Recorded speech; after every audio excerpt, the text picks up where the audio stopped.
As the culture wars rage on, Sir Keir Starmer has demanded an end to the Tories' campaign against wokery, accusing the government of picking fights to stay in power. Speaking at the Civil Society Summit this morning, the Labour leader accused the Conservatives of trashing valued institutions and charities to sow divisions. It's desperation to cling on to power at all costs. The Tory party is undertaking a kind of weird McCarthyism, trying to find woke agendas in the very civic institutions they once regarded with respect. Waging a war on the proud spirit of service in this country isn't leadership. It's desperate, it's divisive, it's damaging. Starmer highlighted the Tories' rhetoric on illegal migrants, which he claimed had helped demonise the RNLI Lifeboat charity. He also accused the government of taking a divisive approach to the National Trust. The conservation charity recently sparked outrage for including Sir Winston Churchill's Chartwell home in a list of properties linked to the slave trade. Instead of working with Royal National Lifeboat Institution, an organisation the late Queen was patron of for 70 years, to find real solutions to stop the small boats, their rhetoric has helped demonise them. Instead of working with the National Trust, so more people can learn about and celebrate the culture and our history, they've managed to demean their work.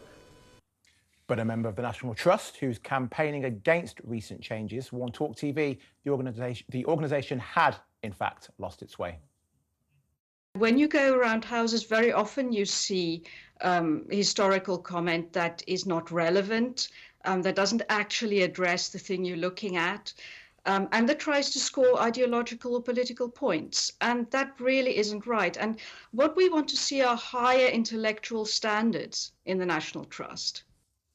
Well, I think she's incorrect there, because people seem to be offended by retelling history. They're not rearranging it. Churchill's house has links to slavery. People shouldn't be scared to admit that. It's okay that there's some dark things from our past. That's okay. And in terms of the National Trust, actually their membership has increased in the past few years to just by under just 1 million people, 1 million more members. So most members do not share that woman's opinion.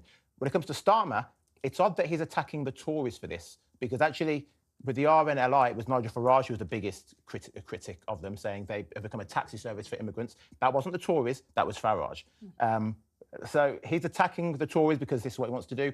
Starmer should really be quiet, because actually a lot of people do care about these so-called woke wars. Yeah. And he's going to make people think that he is belittling the beliefs of many. That's the problem. He's turning his nose up at people with actual concerns. And the kinds of things he's saying, they're basically luxury beliefs. They're beliefs that people who live in the M25 bubble can afford to have, because at the end of the day, they're not the ones working. They're not on minimum wage working for companies that are telling them actually wear a rainbow badge or tell me your pronouns or do all of those things. And this is the thing.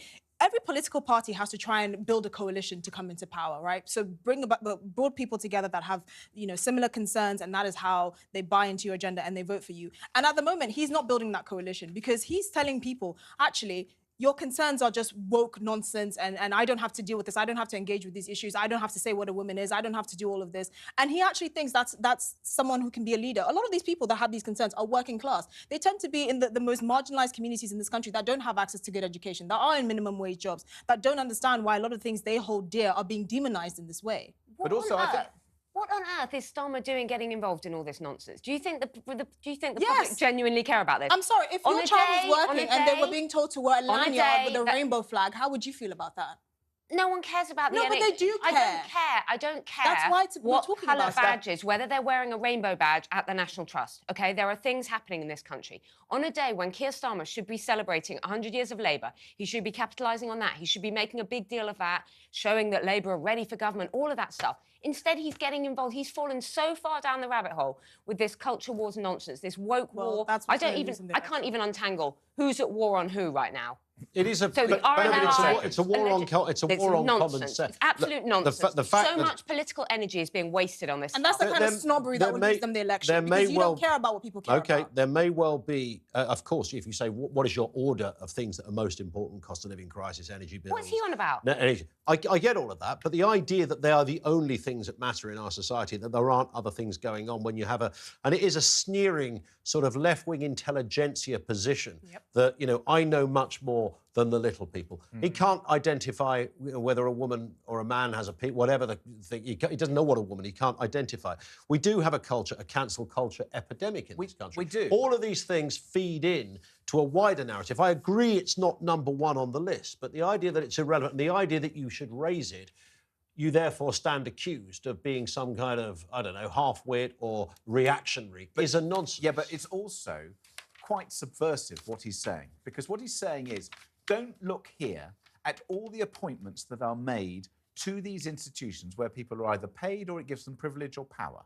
Because we should be questioning these national institutions and what they're spending money on and what their focus is. And to say, oh, they do great work, so therefore they're not political and therefore don't look here, there's nothing to see here.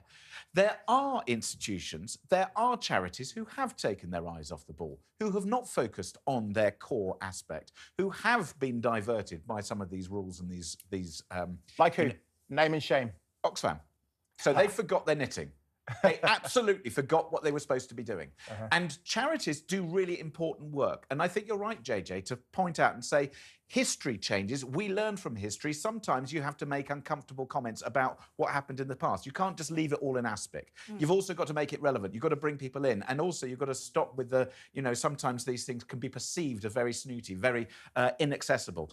Charities should be accessible to all in all sorts of different places. And as a trustee of a national charity that tries to achieve that, it's a constant conversation that you need to have with Barely all your had a stakeholders. single policy from Labour, and Keir Starmer's coming out with this nonsense. Well, but that's the point, is that I think he's Absolutely politicising. pathetic. Well, the thing is, he's hinting at his policy because apparently the Tories are demonising the channel migrants with their rhetoric. Well, what is he planning on doing about it? Well, he's become he feels sad for them he's because they're using mean words. Yeah, he's kind of now the self-appointed woke leader. Brilliant. I don't normally like that word, but because it doesn't really mean very much. But, when we live in a world where a teacher can lose their job for refusing to adapt somebody's chosen gender pronouns, when we live in a world where you can have the Muppet Show carrying a trigger warning, when we live in a world where Stonewall are rewarding corporations for getting them to drop the terms boys and girls, I think that's a serious cause of concern. And a very final point, Well, this was the Civil Society Summit. Do they have an uncivil society summit? Because I want to go to that thing. I think that'll be a blast.